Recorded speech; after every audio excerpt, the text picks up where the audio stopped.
არსებობს თარიღები, რომლებიც უბრალოდ არ გავიწყდება. Აი 1979 წლის 3 ოქტომბერი. სწორედ ასეთია. ეს დღე ქართული ფეხბურთის ისტორიაში მართლა ოქროს ასოებით არის ჩაწერილი. დღეს სწორედ ერთ შეუძლებელ გამარჯვებაზე მოგიყვებით, რომელმაც თავის დროზე მთელი მსოფლიო პირდაპირ მნიშვნელობით შოკში ჩააგდო. 3-0. უბრალოდ წარმოიდგინეთ ეს ანგარიში. ეს ისეთი შედებია, რომელმაც მთელი საფეხბურთო სამყარო გააოგნა და მთავარი კითხვაც ხომ ეს არის როგორ? Აი როგორ მოახერხა თბილისის დინამომ, რომ ევროპის აბსოლუტურად უძლიერესი კლუბი ასე ამ ანგარიშიც დაემარცხებინა. იმისთვის რომ კარგად გავიგოთ რამხელა შოკი იყო ეს ყველაფერი, მოდით ამის თხრობა დავიწყოთ არა დასაწყისით, არამედ ფინალით, იმ საყოველთაო გაოცებით, რომელიც ამ შედეგმა გამოიწვია. ეს სიტყვები დინამოს ლეგენდარულ მეკარეს ოთარ გაბელიას ეკუთვნის.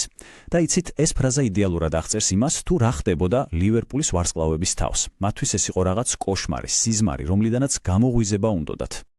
და იმის გასაგებად, თუ რატომ იყო ეს ყველაფერი ასეთი დიდი შოკი, ჯერ უნდა გავიაზროთ საერთოდ ვინ იდგა მოედნის მეორე მხარეს, ვინ იყო მეტოქე. მოკლედ 1979 წლის ლივერპული იყო ნამდვილი მანქანა. ინგლისის მოქმედი ჩემპიონები და ევროპული ფეხბურთის მმართველები. ეს არ იყო უბრალოდ ერთი ძლიერი გუნდი, არა, ეს იყო საფეხბურთო იმპერია, დინასტია.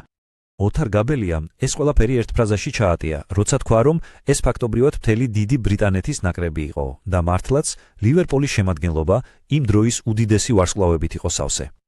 მოდით უბრალოდ გადავხედოთ სახელებს. ერთ მხარეს კენი დალგლიში, გრემ სუნესი, რეი კლემენსი, სოფლიო დონის ვარსკვლავები. მეორე მხარეს კი ოთარ გაბელია, დავით ყიფიანი, რამა შენგელია. რა თქმა უნდა, ქაღალდზე დინამო აშკარა აუტსაიდერი იყო. მაგრამ იცით, რა არის ყველაზე უცნაური? ამ გიგანტური გამარჯვების ისტორია იწყება არა თბილისში, არამედ ინგლისში. პირველი მატჩი ლეგენდარულ ენფილდზე, რომელიც მარცხის ნაცვლად იმედის ნაპერწკალი გახდა. აი წარმოედგინეთ რა მოლოდინები იყო.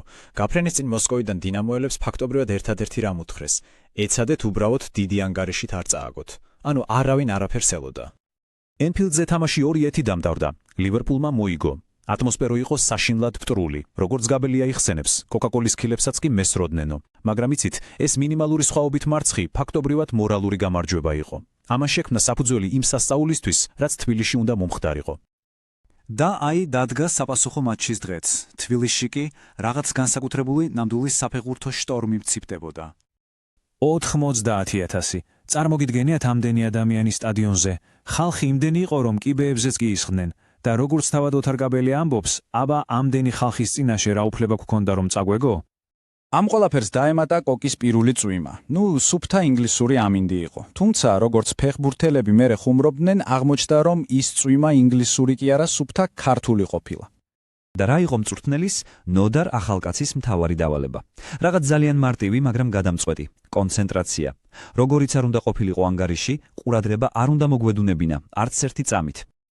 და შემდეგ დადგა მეორე ტაიმი, ის 45 წუთი, რომელმაც ყველაფერი შეცვალა და რომლის განმავლობაშიც ფაქტობრივად ახალი ისტორია დაიწერა.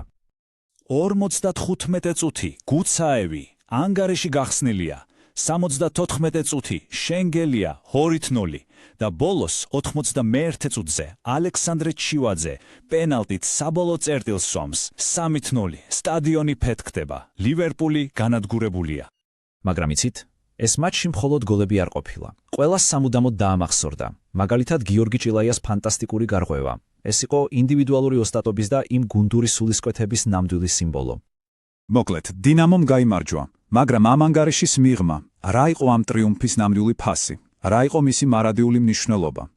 150. ეს არის საბჭოთა მანეთების რაოდენობა, რომელიც თითოეულმა ფეხბურთელმა პრემიად მიიღო ლივერპულის დამარცხებისთვის.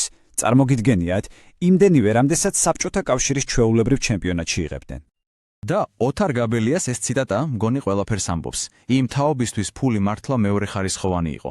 თავარი პრიზი იყო სიამაყე, პატევი და ადგილი ისტორიაში, რომელიც ფულით უბლებოდ არ იზომება. საბალოო ჯამში ეს ამბავი გვაფიქრებინებს, რომ გამარჯვებას უკვდავად აქცევს არა ანგარიში ტაბლოზე, არამედ ისტორია, რომელიც მის უკან დგას. და გვიტოვებს კითხვას, კიდევ რა არის საჭირო იმისთვის, რომ ერთი ჩვეულებრივი გამარჯვება ნამდვილ ლეგენდად იქცეს.